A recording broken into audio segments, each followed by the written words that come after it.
Ladies and gentlemen, broadcasting live with more than just music.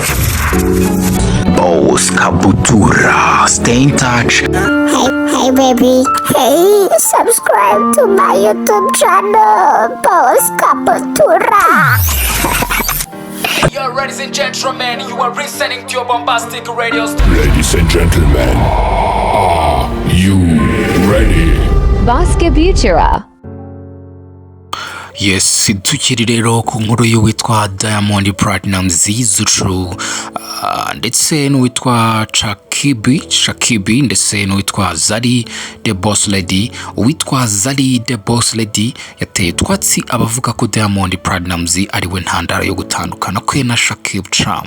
Ibi rero yabivuze ubwo yasubizaga umufana wari umusabye ko atakwemera ko Diamond Platnumz yasenya ibyo we na Shakib bamaze kubaka, mu gihe rero bizwi ko ubu batameranye neza bitewe n'umubano wa Zari ndetse na Diamond. Zari yasubije uyu mufana yihuta cyane avuga ko ntaho Diamond Platnumz ahuriye n'umubano we na Shakib cyangwa se ibyo ngibyo byo gutandukana. Ni nyuma rero y'amashusho Zari yashyize kuri Instagram ye afite akamwenyu, aribwo uyu mufana yahise amugezaho icyifuzo cye nawe amusubiza amagambo twagarutseho hejuru. Ni mu gihe kandi ku rundi ruhande Zucu sanzwe akunda na Diamond Platnumz we rwose ngo atabirimo na gakeya.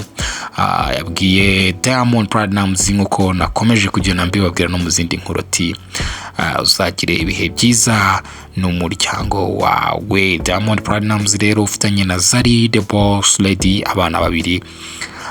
Ntago uyu munsi haramenyekana cyaba cyarateye nyine kuba bagirana agahararo kameze kuriya, ndetse kakaba gashobora kuba kagiye gushyira imibano y'aba bombi n'abandi basheri bari bafitanye kwiherezo. Ese Diamond Platnumz na Zari the Boss Lady baba bagiye gusubirana?